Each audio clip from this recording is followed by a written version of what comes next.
बाद में है ग, भाव लिखिए। कि यहाँ पे आपको कविता की पंक्तियां दी है, वो क्या भाव बताते हैं वो लिखना है। तो इसमें पहला है, कौन रात में गूंथ गया है ए उज्जवल हीरो की कड़िया। उज्जवल यानी सफेद। तो यहाँ पे उसका भाव लिखना है कि कवि ने इन पंक्तियों में ओस की सुंदरता को हीरो के समान उज्जवल कहा है, जिन्हें रात के अंधेरे में लड़ियों के रूप में कोई गूंथ गया है। अर्थात घास पर बिछी ओस की बूंदे हीरो की कड़ियों जैसी सुंदर और उज्जवल लग रही है। कि कवि ने इन पंक्तियों में ओस की सुंदरता को हीरो के समान उज्जवल कहा है। कि ओस की बूंदे है वो किसके समान है, हीरो के समान है। उज्जवल कहा है, जिन्हें रात के अंधेरे में लड़ियों के रूप में कोई गूंथ गया है। लड़ियों यानी माला, की माला के रूप में कोई गूंथ गया है। कि अर्थात घास पर बिछी ओस की बूंदे हीरो की कड़ियों जैसी सुंदर और उज्जवल लग रही है। कि घास पर जो बिखरी ओस है वो हीरो की कड़ियों जैसी सुंदर और उज्जवल लग रही है। फिर है दूसरी पंक्ति है, लूटा गया है कौन जोरी अपने घर का भरा खजाना।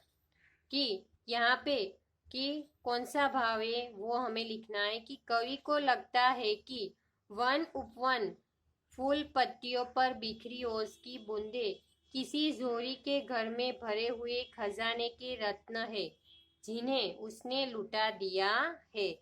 कि ओस की बूंदे है वो रत्न के समान वो दिखाई देते हैं। तो कवि को ऐसा लगता है कि वन उपवन फूल पत्तियों पर जो बिखरी ओस की बूंदे है वो किसी जोरी के घर में जो खजाना भरा होता है, तो ऐसे रत्नों की तरह ये बूंदे वो लगती है। कि कवि को लगता है कि वन उपवन फूल पत्तियों पर बिखरी ओस की बूंदे किसी जोरी के घर में भरे हुए खजाने के रत्न है, जिन्हें उसने लुटा दिया है। तो ये रत्न के समान ओस की बूंदे दिखाई देती है। दीर्घ उत्तरीय प्रश्न के बाद है बहुविकल्पीय प्रश्न। सही उत्तर चुनकर टिक लगाइए। तो इसमें है क, कवि ने मोती की लड़ियां किसे कहा है। हरी घास को, ओस कणों को या जुगनू की कतार को। तो किसे कहा है, ओस कणों को। तो यहाँ पे आप टिक करिए कि कवि ने मोती की लड़ियां किसे कहा है, तो ओस कणों को। फिर है ख, कविता में उज्जवल किसका विशेषण है, हीरो का, फूलों का या ओस कणों का।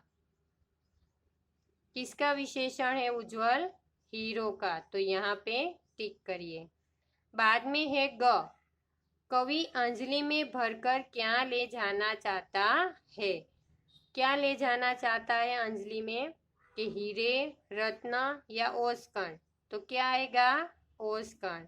कि कवि अंजलि में भरकर क्या ले जाना चाहता है, तो ओस कण। तो यहाँ पे आपको हिंदी की नोटबुक में नए शब्द, श्रुतलेख, मौखिक और लिखित, इसमें लिखित में लघु उत्तरीय प्रश्न, दीर्घ उत्तरीय प्रश्न और बहुविकल्पीय प्रश्न, यहाँ तक आपको हिंदी की नोटबुक में लिखना है और लर्न भी करना है।